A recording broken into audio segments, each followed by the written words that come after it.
Saturday of divisional round football, and there's never a dull moment in the NFL. Welcome to RotoWire. I'm Jim Coventry. I'll be joined shortly by Anthony Cervino.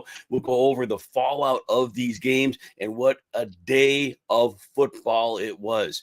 We obviously just saw the Lions, the number one seed, go down 45-31 to the Commanders.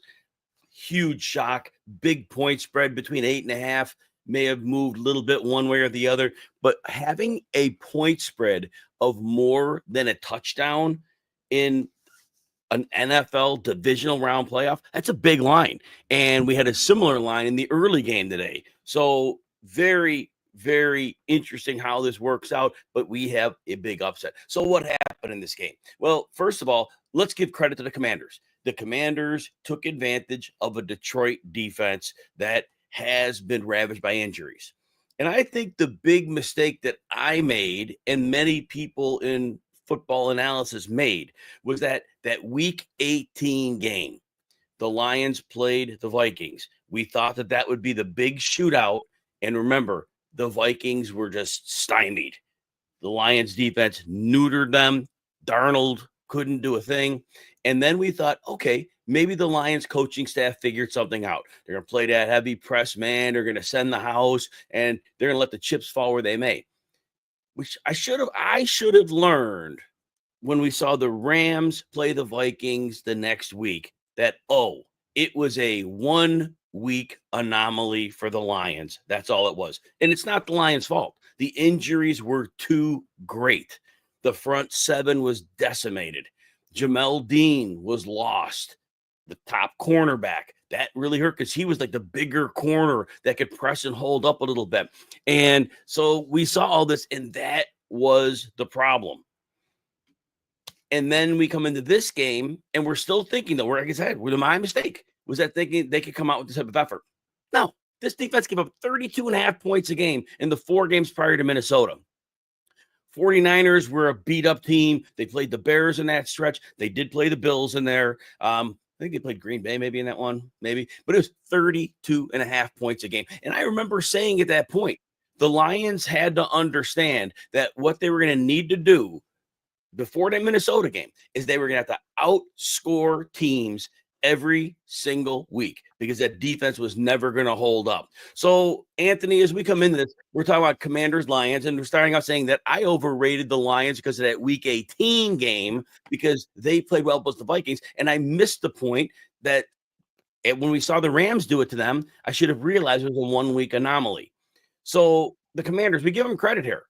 But the question is this, going into next week, we don't know who they're playing yet. How much credit do we give the Commanders offense, and how much do we really say Detroit probably couldn't have stopped Ohio State today?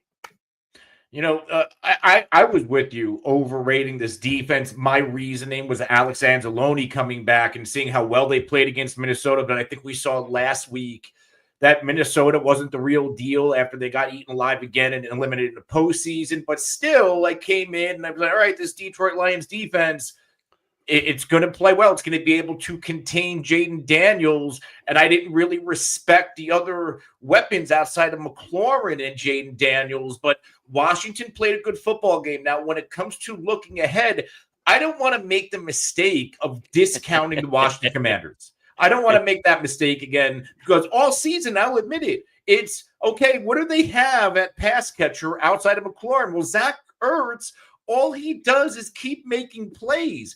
Even if he's catching the ball and falling over the first down marker, he's still making those plays. Diami Brown, I don't want to keep discounting Diami Brown because past few games, he's making plays. So no matter if it's Philly, because we know Washington can be Philly, or the Rams, I'm not going to discount either one. Time out. Here's what I'm going to say about the Philly thing. Philly was going to boat race them, and then Jalen Hurts is going to cost. That game was already over when then Jalen Hurts got hurt. It was literally over in the first 10 minutes. That was going to be like a 47-10 game, and then all of a sudden Hurts gets hurt, and then the defense stopped covering people. The whole team went south. So say what you want about that game. They were going to get boat raced. Go ahead and counter me on that because that game was over until Hurts got hurt.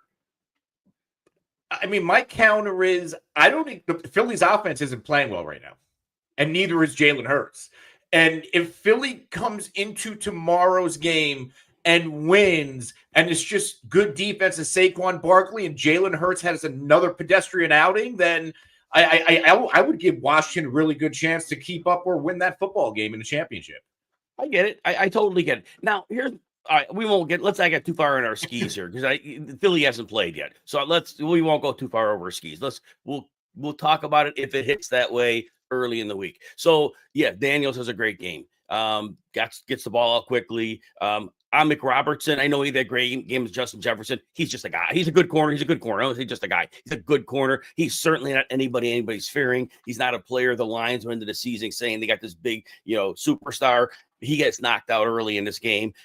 Jamel Dean, like we said, was already out. They were already on fumes at corner. And now De'Ami Brown goes 6 for 98. McLaurin on a very well-blocked play gets a 58-yard touchdown, makes his day.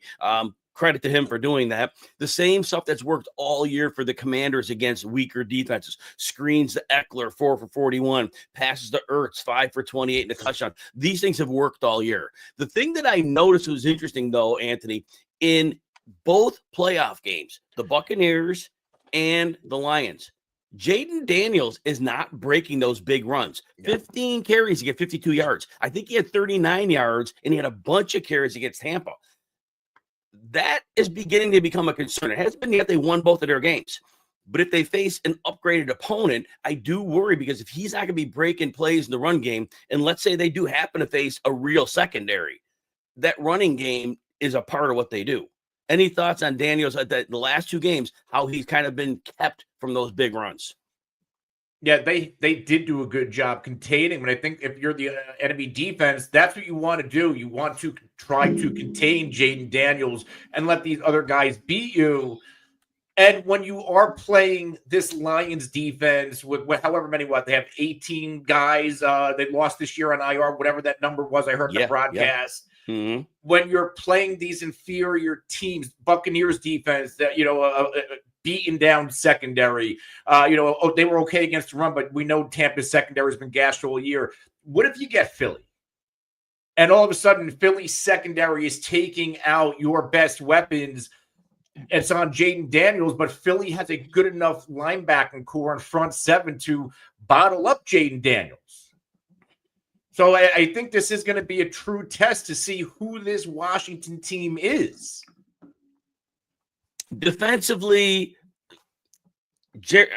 I don't know how much to put on Washington and how much to put against the Lions. I've never been a Jared Goff guy. Okay, full disclosure, I'm so happy he had 3 really good years with the Lions. But I always think if the situation run isn't perfect, he's a very limited quarterback.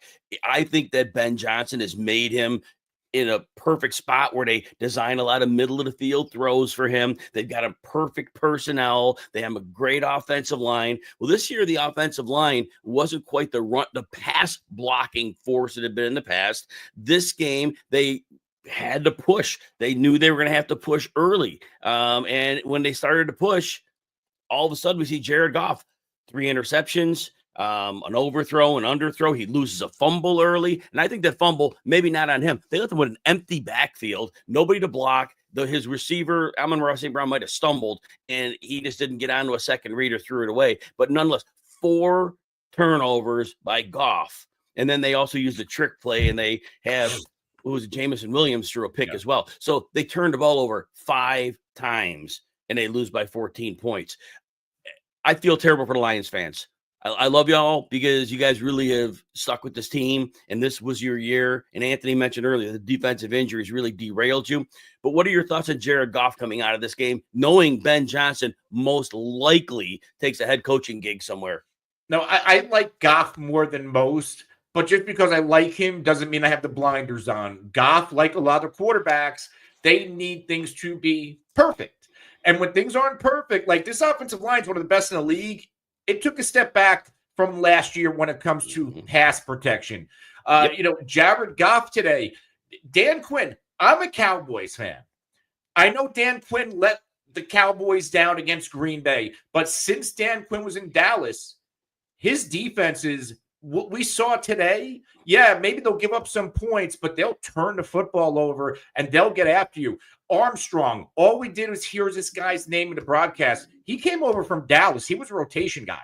Fowler followed Quinn from Atlanta to Dallas to Washington. So they have some guys who can get after it. And Jared Goff felt it. Now, despite all of the turnovers, my blame kind of goes on to Ben Johnson a little bit.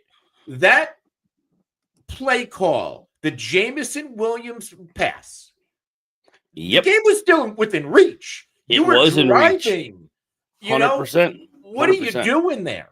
And, a lot of people say it. I've said it. The Lions will sometimes get too cute, and it's going to eventually catch up on you. And it caught up with that play right there. I get if you want to run a reverse to Jamison Williams because we know he has that game-breaking speed. He has no business throwing that football. No, none at all. And that was a momentum change for me. It was 38-28 at the time. And you're right. They were moving the ball a little bit, and they could have put together a drive. And so, yeah, I mean, I get it. They've been that way all year. But I think what you're intimating correctly is know the stage. This was not the stage to do that. You got all your crazy, cute stuff you do, but this was not the situation for that. I go back to whatever. I don't know who it was against. I think it was Chicago, where Ben Johnson they run that fumble Ruski play. And you remember what I was saying, where they had Goff pretend to fumble, and then they have the tight end open. Like that kind of stuff, cool. You have a lead. You want to have some fun out there? Fine. Right. Yep. Now, you're down 10. You need a score, and you're letting your wide receiver throw the football in that situation? I don't get it. I don't get it. And again, I know the culture there. I get it. And I'm with you. You do it when you can do it, but don't do it when you shouldn't do it. And Dan Campbell's going to say, look, you love me when I'm at my best. You got to love me when I'm at my worst. But you know what? Your team was injured defensively, but you had an offense that could have probably outscored about anybody. And it falls on Ben Johnson a bit. I do agree with you. I do agree. Now, here's another problem I had. Look, again, David Montgomery is one of my favorite players. Grit, hustle, very good.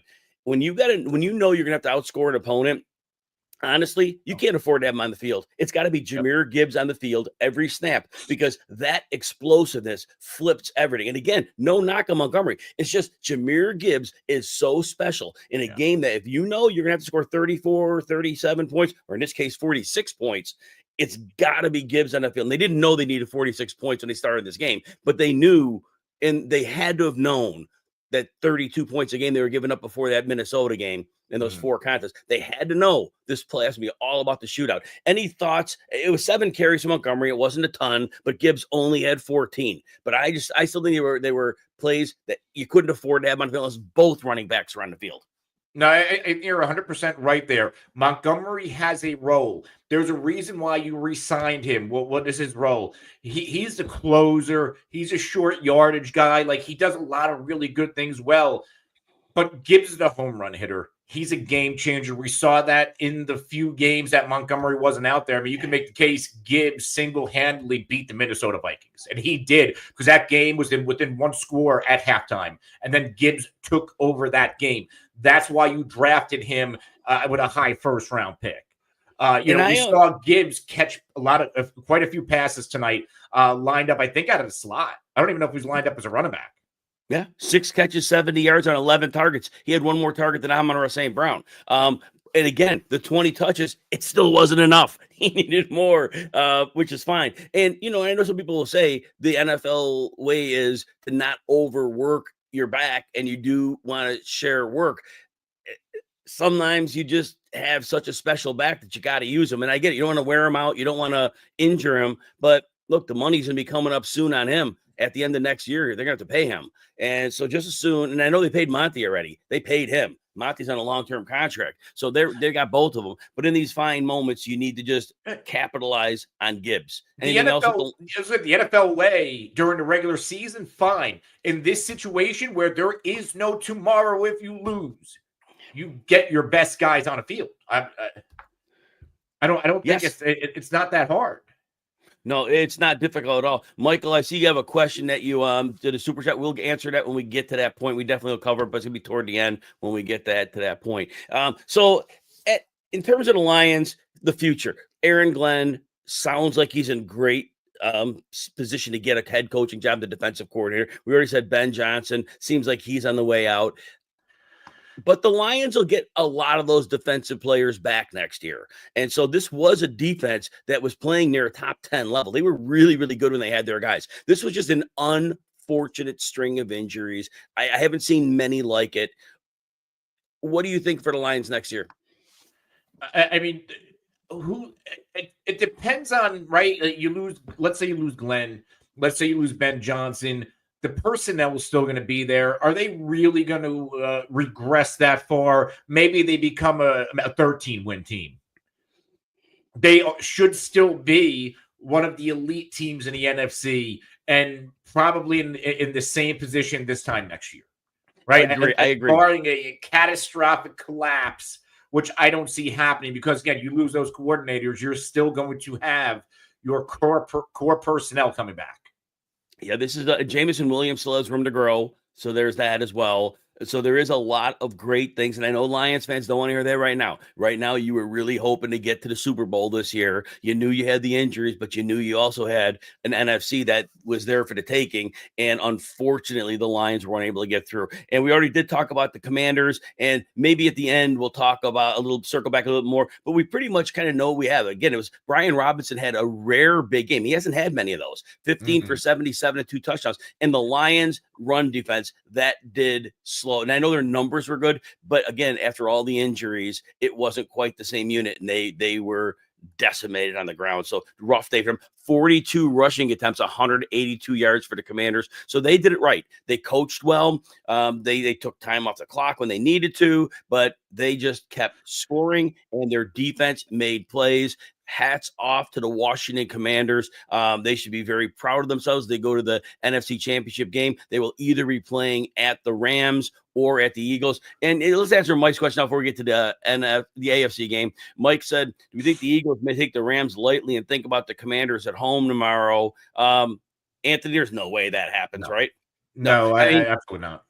It's playoff football. They are worried about the step in front of them. They have been preparing for this game all week. And we'll make a couple quick thoughts about that game before we get out at the end of the show. We will preview those games quickly. But yeah, I don't think that's in a remote world. And then the Chiefs looking beatable. We're going to talk about their game, and that answer will organically emerge from that. So that'll be interesting there. Anthony, any other final words about Commanders, Lions that you want to add?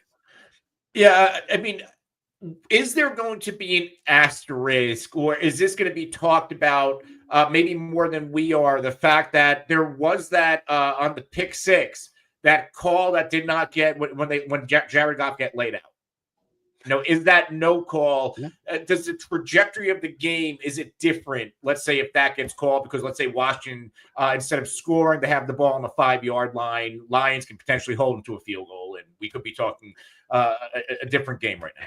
Wait, you just said the Lions hold somebody? You mean besides this? I'm kidding. Could happen. No, 100%. No, I totally get it. I just want to have fun with that because, yeah, they weren't stopping much to anybody. But I don't. Yeah, if you're not in the end zone and you have plays to make, anything can happen. And you're absolutely right. And Lions fans will definitely hang on to that, rightfully so.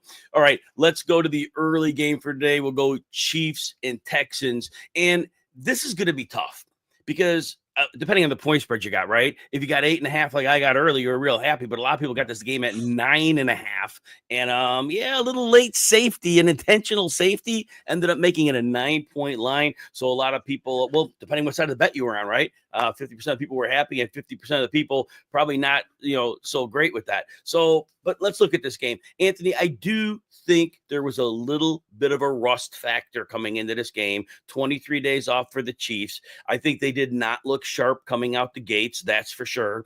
I do think when they had to tighten things up, they definitely did. And we'll get into the nitty gritty on that. I also think, again, I always talk about the subliminal switch. Your coach tells you a team's dangerous. They just had beaten them by 8 points. No, I think it was 8 points in week 16, but Tank, that was a big part of that game. And I think they probably, were overconfident a little bit. Chiefs have been great, beat all kinds of teams. So I think they did come out slow. Before I talk about the performance of the individual players, would you have any thoughts on the rust, or do they legitimately just get manhandled early? I was worried about the rust because normally you have like a 2 weeks off. Instead, like the Chiefs have not played since Christmas. I think it was close to 2021 or 2. 23. Okay, 23. I mean, I get it's Reed, and I get it's the battle-tested Chiefs. That's a long time without playing football. And my take going into this game, like, it's going to be close early. It's going to be close at halftime, but eventually the Chiefs are going to pull away and cover, and that's exactly what they did. Yes, they look beatable, but when was the last time in the past 3 years of winning Super Bowls, when was the last time the Chiefs didn't look beatable? Exactly. Chiefs always look beatable. Exactly. That goes to the question that Michael had asked, right? And we've been making this case against them for a while. You're always like, oh, on paper, they're going to get knocked out, but then you play them, and that's the problem. You got the boogeyman, Patrick Mahomes here, who ruins everybody's dreams except for his own, and then you got Steve Spagnuolo rolling up that defense, and that's where we're going to go in a couple minutes here. So first of all, with the Mahomes factor, there was a huge mismatch in this game. And when they played in week 16, it wasn't there. Travis Kelce, I think he had 5 for 30. He was guarded by Jimmy Ward in that game. Now, he was a second-string free safety. Technically, Jalen Petrie was number 1, but Jimmy Ward's a good safety who knows that system from the days in San Francisco. Well, he's on IR as well. They went in with a third-string safety. And I knew Travis Kelce was going to have room to operate. And you can't gang up on him anymore because the speed of Xavier Worthy has been optimized. And at least, even though he didn't do anything in this game, the threat of Hollywood Brown out there was going to change the math. It was going to make sure that middle of the field is open, and there's a third string free safety on Kelce. So, yes, Kelce goes off. No other pass catcher had more than 45 yards. Kelce had 117 and a touchdown. Worthy was 5 for 45, and then Noah Gray had 13 yards. Those are all the regular pass catchers. Kareem Hunt caught a 2-yard pass. That was it. So how much of it was playoff Kelce? How much of it was a matchup? How much of it was Mahomes just leaning on him? What were your thoughts? I don't think playoff Kelce's a myth. Because last year, when a lot of people thought Kelce was cooked, he comes out and playoff Kelce comes out. And yes, this time they had the third string safety, but it's still a version of playoff Kelce, because these weren't just dink and dunk plays. He was catching a ball and making plays with his legs like he was, it was 5 years ago. 100%.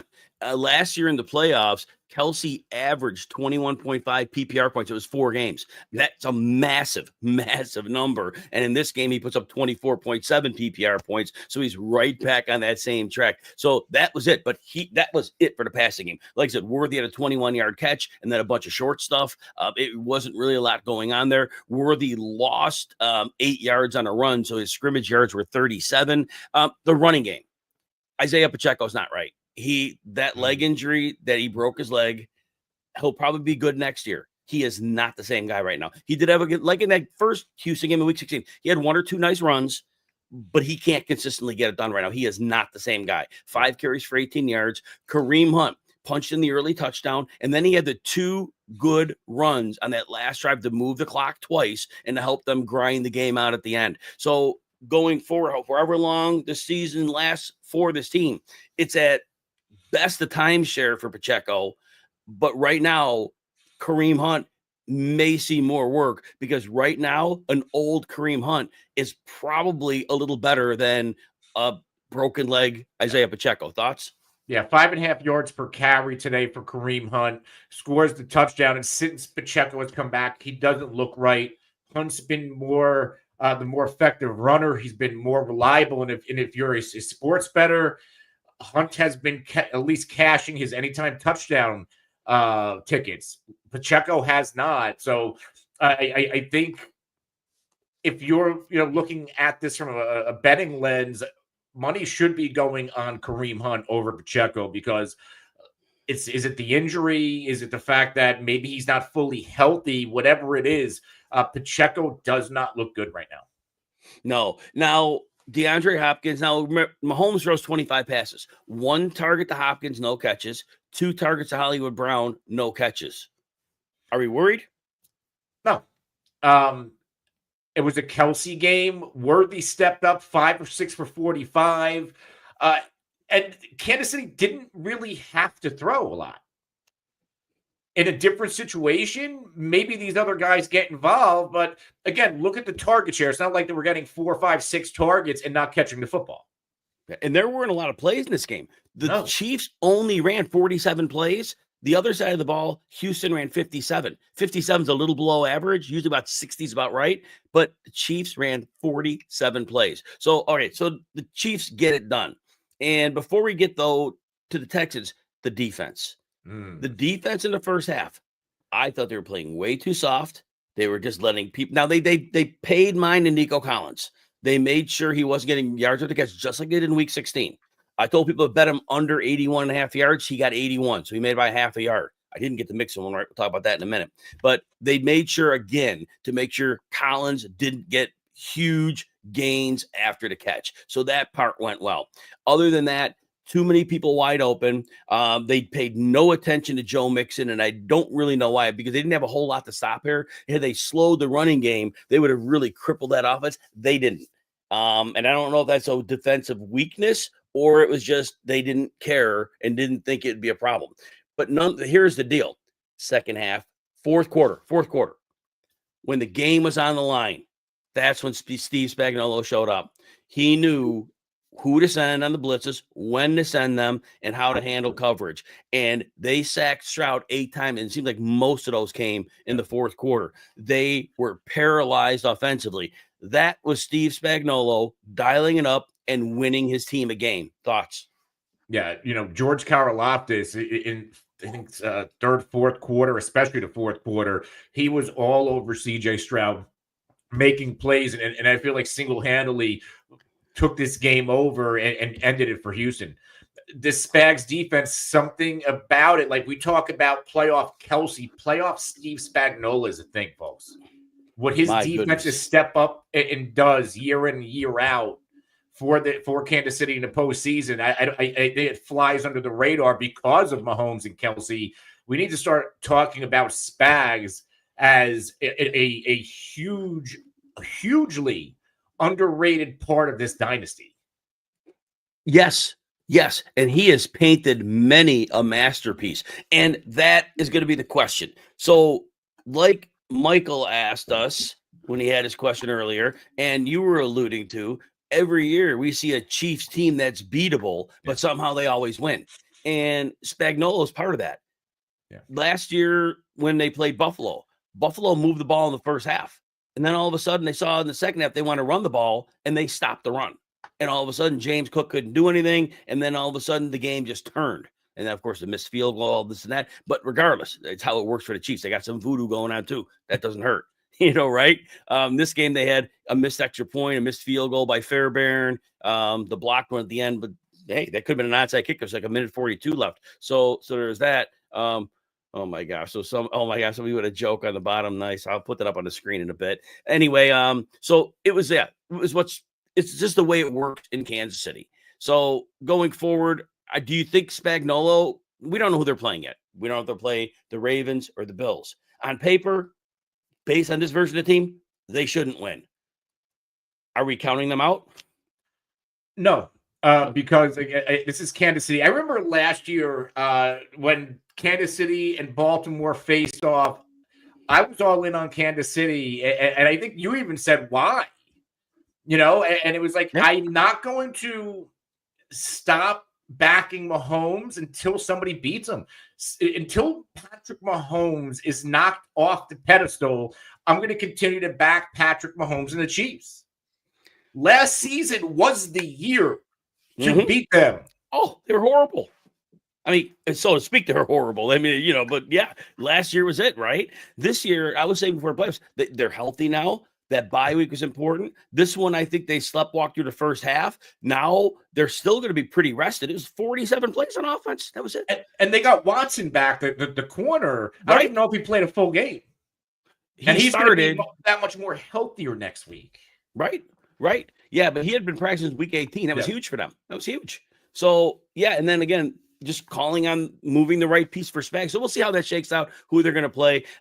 Houston, look, they did what they could, and they hung in. And like we said earlier, Fairbairn missed an extra point, a field goal. They did all they could. They tried to manage the clock as best they could.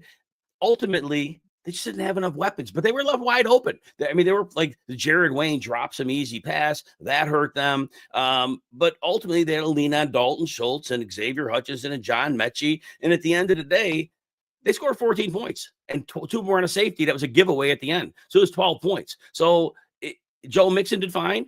But again, I don't think Kansas City was worried about him. I think they probably just decided he can't beat us. And he did score a touchdown and made the game kind of cool at the end. So I just think ultimately they didn't care. They said, we got to stop Nico Collins. And that's really all that matters. And the game was close.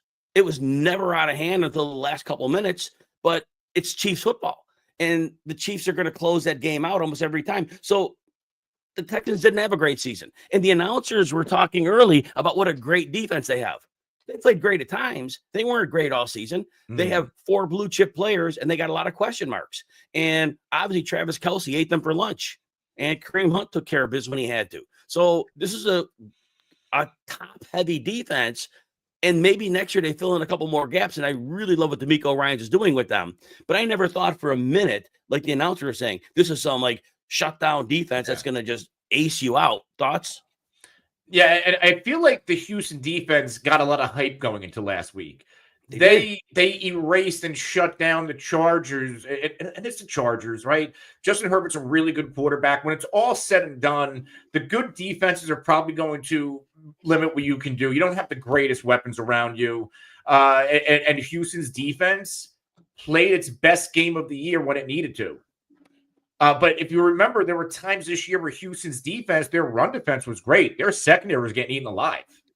It was because they have weak spots there. They got Stingley, but whoever they're rotating around, whether they move the other guy in the slot, there's a Kuda sometimes. I don't know why the name evades me who the other corner was. I'll tell you in a second who it was actually. Miles Bryant, when they put small Miles Bryant in there, he's no good. Kamari Lasser did have an above average season, but there were holes. And the safety, down to a third string free safety, that was a real problem. Yeah. So, yeah, these were issues that they had. So the big question is, as we just do a little post-mortem on him, are they going to get C.J. Stroud closer to the 2023 version than the 2024 version next year? You know, maybe we saw a little bit of a second-year regression. Now, Stroud, again, in the postseason, he won another playoff game. I think he's a little bit erratic. And I'm going to say the same thing as I said last year. I think C.J. Stroud is going to be a better NFL quarterback than a fantasy quarterback. He's going to find ways to win some of these games, and it's not going to look good, and he's not going to look good doing it, but it's going to count in the win-loss column.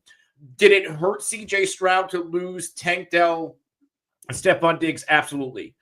So I'm not going to put this season completely on C.J. Stroud taking a big-time step back because, again, most quarterbacks, you lose those 2 wide receivers, you're going to look a little bit pedestrian at times. But, you know, I'm going to be a little bit more optimistic on Stroud. But, like, you know, I don't think he's ever going to be what, you know, going into this year, like people thought he was going to be a top 5 fantasy quarterback and he was going to put up. He's never going to be a big numbers guy to me. I'm going to say, like, Mike Comp is almost like a more talented Jared Goff who can run. I think that's fair. Yeah, I mean, last year, and I had talked about this all in the preseason, and I won't talk long on this. They ran the 49ers version of Slowick's offense. They had a fullback on the field, 21 personnel, and it forced the safety down into the box. They had one single safety looks, and they crushed over the top over and over and over. They cut all 3 fullbacks. They went to a 3 receiver set, and then they saw only 2 high safeties. And all of a sudden, C.J. Stroud isn't making the big plays over and over and over. Like I said, the injuries hit too, but that was already going on. So they've got to figure out how they want to best put him up for success. But bringing Slowick in last year was the right idea. But then I think the GM got involved and they messed things up. All right, let's take a look at the Sunday games. I know everybody cannot wait for these. We just had, well, unfortunately, it's been a great game. We just had the Commanders and the Lions. It ended up being kind of a blowout in the second half, but it was still an entertaining game. Can't argue, can't fight. Rams, Eagles. Anthony, the first thing I'm going to say about this game is this: the weather forecast. Here's what we need to know. Right now, we're looking at 31 degrees. The wind chill is going to be 24. It's going to be cold for the Rams. Eagles, it's their home field. It shouldn't be a problem. 9-mile-an-hour winds, 15-mile-an-hour gusts. That's not a big deal. Snow, 83% chance in the first quarter, 97% chance in the second, third, and fourth quarter. They're looking at 1 to 4 inches. I think it's closer to 2 to 4 inches. Matthew Stafford. This is from Tucker Bagley on the X at T Bagley Sports. Matthew Stafford outdoors in the rain or snow. 1-8 record, 54.6 completion percentage, 14 touchdowns, 11 picks in his 9 games, and a 76 passer rating. The Rams, short week. They played Monday night. They had to go from Arizona back to LA, cross-country trip to the Eagles, and now they're going to be playing. They're more of a finesse offense, and they're going to be playing in slop, and they're playing an elite Eagles defense. I just kind of framed this. What are you expecting from the Rams offense?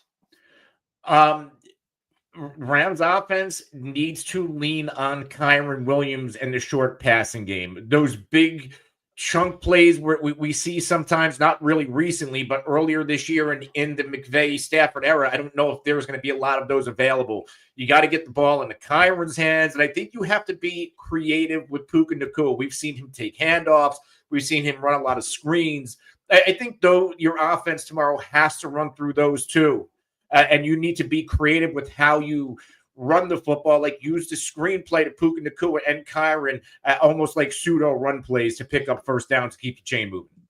So I think they're going to have more than their share of struggles, because what I see with the Eagles defense. So what they want to do with the Rams, they want to get Kyren Williams running downhill inside. Man, the Eagles are fantastic against that. Jalen Carter's a game wrecker, Milton Williams in there. It's really been a strength of them. And I think that Kyren Williams is at a real disadvantage here. And, Matthew Stafford was on his way to a good game last week, but it was a blowout. They didn't need him. The last 3 games of the season, he was averaging about 130, 140 yards. He threw 1 touchdown in the last 3 games before that. He wasn't playing at a high level. And I'm very concerned that they're going to run into a Philadelphia defensive buzzsaw here that's going to thrive playing in these elements. I think they're going to be able to attack. So I do think it's a suboptimal situation. But on the other side, these teams played in week 12, I believe. Barkley ran for 255. He was the second leading receiver, 4 for 47. So he had over 300 scrimmage yards. The Rams have a good pass rush. Those defensive linemen are small. They got road graded by the Philly offensive line last time, and that's a massive problem. And also, their nose tackle, Bobby Brown, I think it is, he missed a whole week of practice with a shoulder injury from the Monday night game.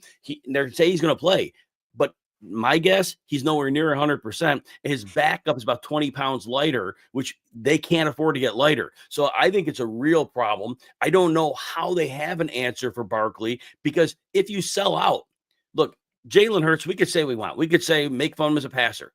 When they decided to throw the ball against Pittsburgh, and was it week 16? 100 yards and a touchdown from Smith, 100 yards and a touchdown from Brown.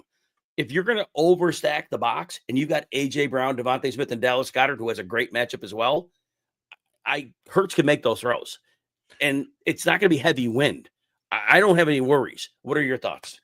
I do think if I'm the Rams, you got to sell out and do everything you can to slow down Saquon Barkley, and you cannot let him go for almost 300 total yards from scrimmage and a couple of touchdowns on you.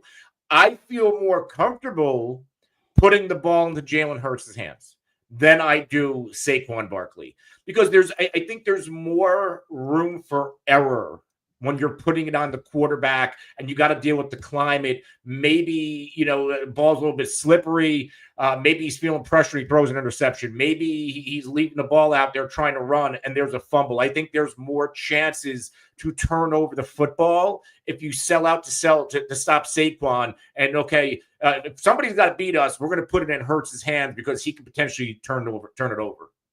That's what they're going to have to try. The one problem with that is you put too many bodies up and Barkley gets to the second level, there's nobody left.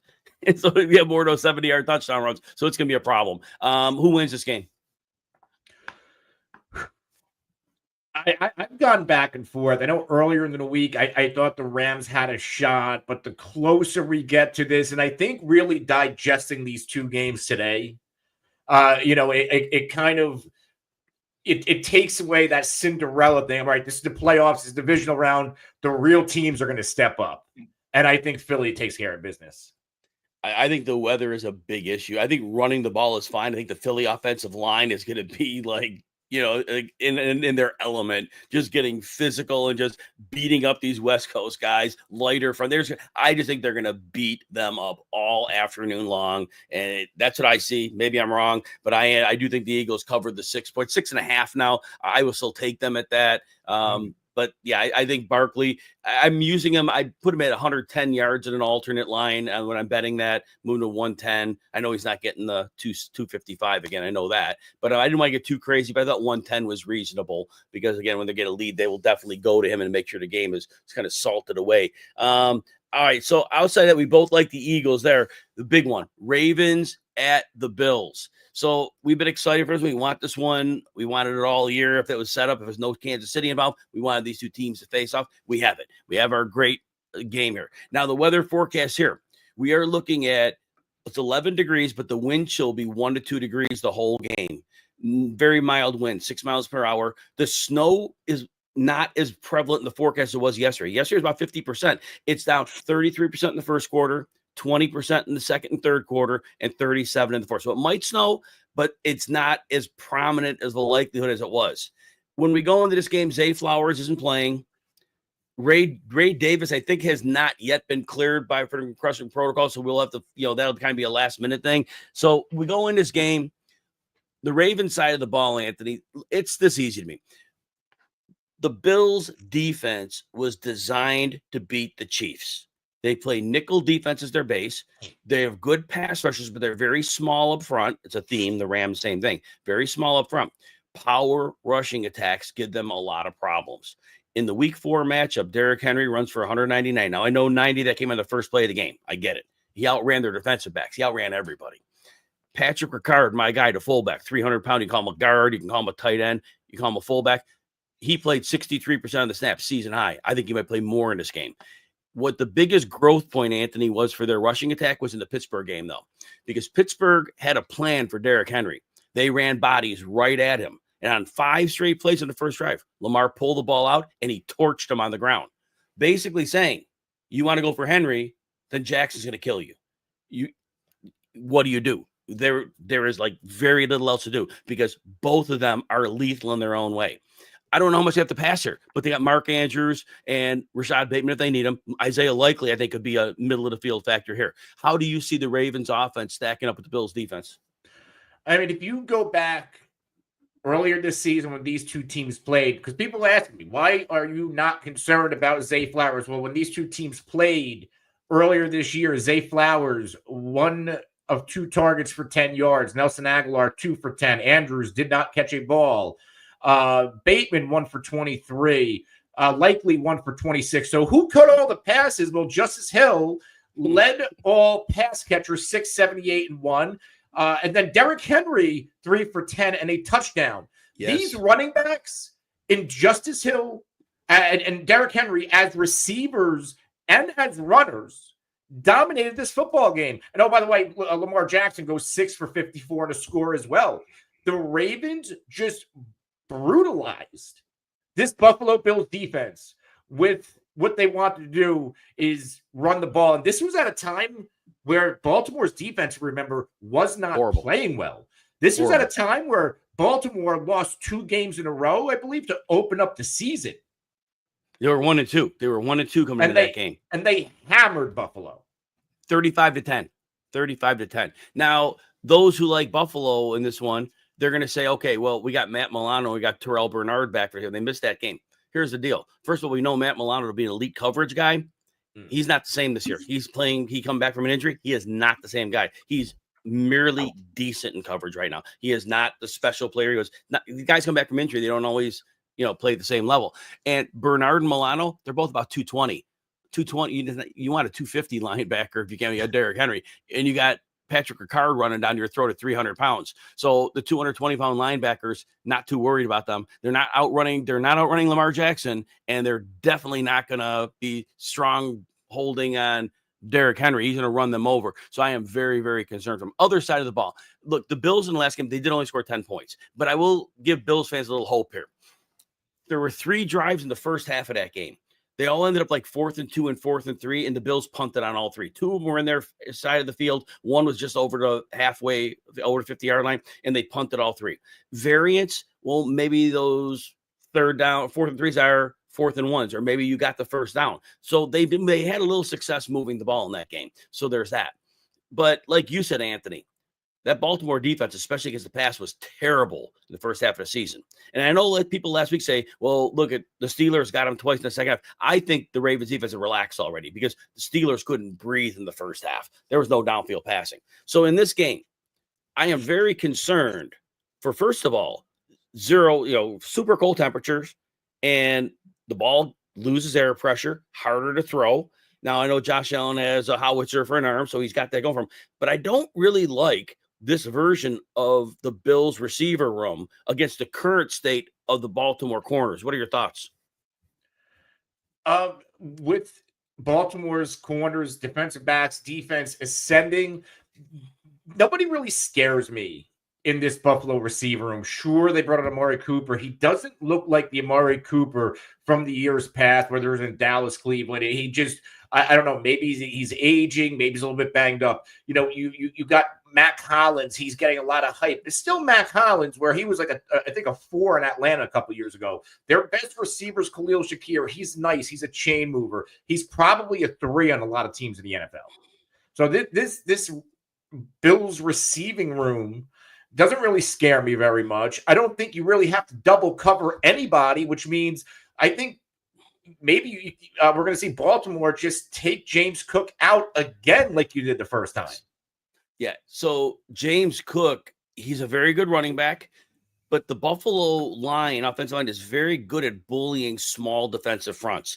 The Denver, 23 for $120. New England, who just had a bad defense this year, 11 for 100. Detroit had already lost most of their guys. He goes 14 for $105. The 49ers in that snowstorm, they couldn't stop the run anyway this year, 14 for 107. Those are his big games, but he has not had big games a lot of other circumstances. And in that Ravens game, he only had 9 carries, but for 39 yards. But the Ravens defense matches up very well with this rushing game. It's more of a finesse running game, and the Ravens are very good at handling that. And so I think this is not going to be, like you're saying, an easy matchup for James Cook. So in other words, what I'm saying is this: those who are backing the Bills, Josh Allen's going to have to play Superman. He can do it. He can do it. He has done it, but he is going to have to play Superman here. He is going to have to make things happen. The long pass he got that led to the short rushing touchdown in that game, the usual, rolling to his right, shaking off 2-3 guys, throwing across the field, finding Shakir for like a 35 or so yard gain. The Ravens at one point, though, got smart. They pushed him to his left. They forced a fumble. So we'll see if they can do that, but you got to push Allen to his left. If Allen goes to his right, he makes those plays all day long. But if Allen's Superman, that's their chance. Any thoughts there? Yeah, I 100% agree that this is going to have to be a Josh Allen masterclass if the Buffalo Bills are going to win. These two teams, when you look at points allowed by the defense, I think they were dead even. Lamar and Josh Allen, they both do a lot of things well. I'm not overly impressed with either wide receiver room, though I do give the edge to the tight end position for Baltimore. Well, the difference in the game, and I said it earlier, and I said it all week, the difference in this football game is Derrick Henry.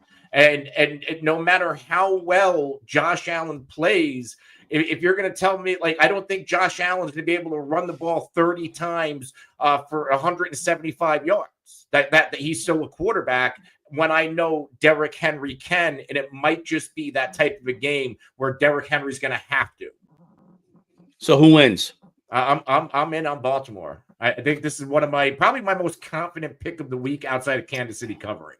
Same with me as well. I've conservatively said 29-20, but I could see it going way worse than that. Again, I just real simple. Derrick Henry and Lamar Jackson to me is greater than Josh Allen. Home field advantage to me, 0 degrees, maybe snow. It's like a little less than 50% now. To me, that's a game script the Ravens want. And I've been saying for 2 months, if we get Derrick Henry in real January weather, look out on the defense, because when it's cold and Derrick Henry is just ramming the ball down your throat, it is a long day. Yeah. It's a long day in hot weather when you're hitting Henry. This is not going to be fun for the Buffalo defense here. Again, Buffalo fans, I hope your team wins for you, but I'm not really feeling that the same way. I just like Anthony. I'm very confident the Ravens win this one. But again, it's football. Anything can happen. Everybody, we will be back Sunday night as soon as that Baltimore-Buffalo game's over. If Buffalo wins, you can tell us to eat crow, and we will. If the Ravens win, we'll be excited to talk about that. And then also do a quick preview tomorrow night after that game of the championship weekend. Anthony Cervino, any final words? No, looking forward to this for these 2 games tomorrow, especially this Baltimore Buffalo one. This was the one I had circled. I think this is the one most of America had circles. Anthony, last thing I did the RotoWire Playoff Challenge article, and I had Minnesota winning a couple games and doing well. And but the thing I made as a second point was I put Detroit as a one and done. I caught more heat for that. So Wow. I thought Minnesota would get to them and knock them out. But I had them as a one and done, and that's when I caught the heat for. That one actually worked. The Minnesota one I flopped on, so no genius here.